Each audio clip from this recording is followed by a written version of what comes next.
It's 2022, and this video is called Mutant Plants I Could Not Get to Video Record.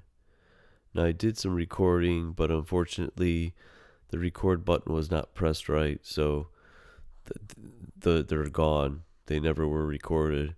But fortunately, I've saved pictures of these mutants from last year.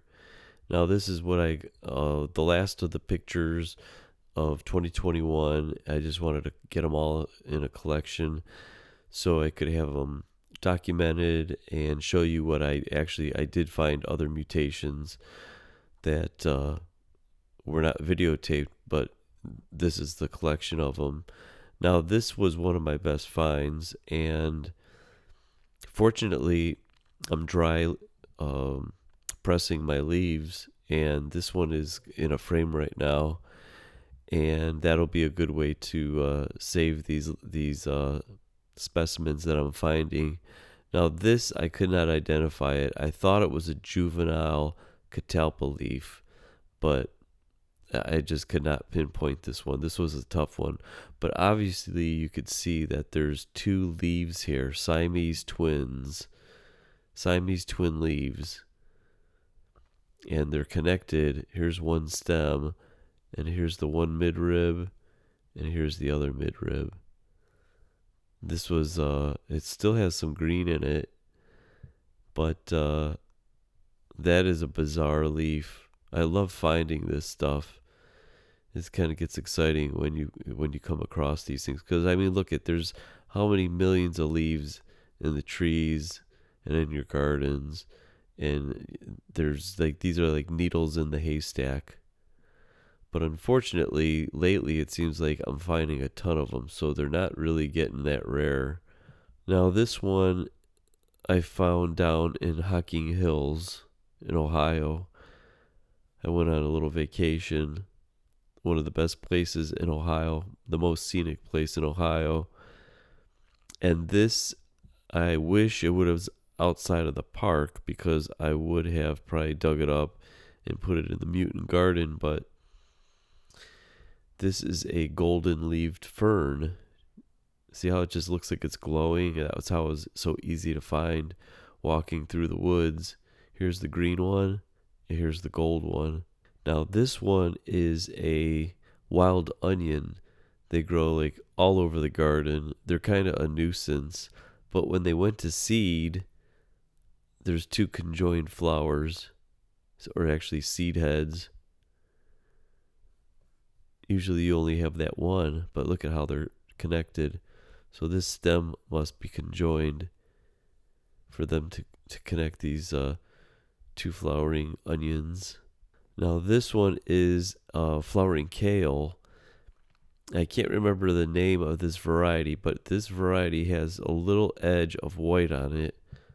But this particular leaf, you could see it goes right down the middle. This side, it's a huge edge of white variegation.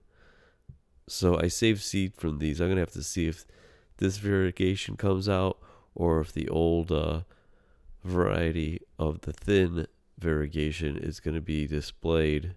Now, this one, I grew a bunch of dahlias from seed, and the normal variety would be this variegated. It's a really cool one. But if you notice on this petal, half the leaf is solid red. There's just a little tinge of it over here. So this isn't like a crazy mutation, but this definitely is a minor one in this flower petal.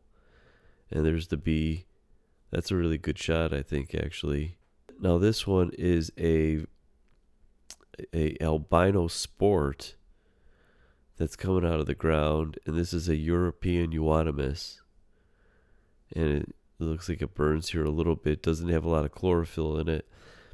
But as you could see, this is a stable mutation because all the leaves are almost white. So I don't know if this is pure albino. I don't think it'll live on its own. I'm going to have to keep an eye on this, because I found this later in the year. There was a mother plant right here, and I cut it back, and it resprouted out of the ground, and this is what came out of it. But if this could stay stable and not burn, this would be a pretty impressive variety. And the last one is this rudbeckia, black-eyed Susan. Normally you get the petals look like this one right here. But this was bizarre. It looks like there's these little tubes. Looks like the the petal folded over and stayed connected down the middle. Here's a close-up of it. Is this bizarre or what? Such a cool design, even though it's a error in the DNA code. And this one shows a really good the way that they're formed over here. And this would be a great plant for a hummingbird or a moth, because the bee, if they landed on this, it would probably just droop. But like a hummingbird moth or a butterfly or a hummingbird, they look like perfect little tubes for them. So this was a good find too. This was like, and you can see this little thing right here, this little guy right here. There's little imperfections in the tube itself. And look at this little insect. He's trying to go into it. And the last one I have is actually this calendula. Unfortunately, I didn't get this at its peak. But if you could see it, this was bizarre. There was a flower here. There was a flower here. Looks like there's a flower here and a flower here. So literally on one flower stem, it looked like there was 6 or 7 little baby flowers on one flower. And I know that's not normal. That's not supposed to happen. And here is a up-down view. Look at this little sound bug over here going through it. But this is bizarre. Here was the flower here. You're only supposed to have this whole flower head. It's supposed to be one flower, but this literally had like 6 flowers on it. So this picture isn't like really giving it justice, but I'm telling you, that's what it looked like.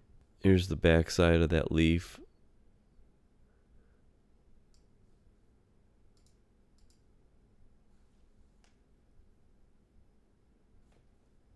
So go check out your garden this year. See if you're going to find some of these mutations. Look at this. This is just bizarre. I mean, if this is happening to these plants, the DNA code, these are plant cancers. Look at this. Pretty bizarre stuff.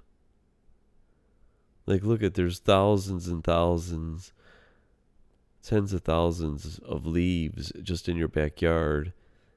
And these mutations are like finding needles in a haystack. They're very hard to find. But the frequency of me finding these seem to be getting greater. And it's like this. Remember the good old, there used to be, normally there's 3 leaves in clover.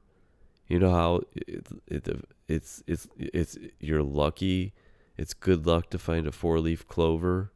Well, the 4-leaf clover is a mutation. It's because this DNA code has been corrupted. That's why we get these bizarre forms of life. And if you think it's only happening to plants, you're a fool. Like each day, I truly believe these mutations are coming from Fukushima. You got 10 years, this stuff is leaking into our environment, and it's leaking mutagens. Forms of pollution is going out into the environment. It's going out into the air, into the rain. It's coming down on the ground. It's the whole cycle. It keeps continuing, and it's cumulative. It just keeps building up, and this is what you get from it.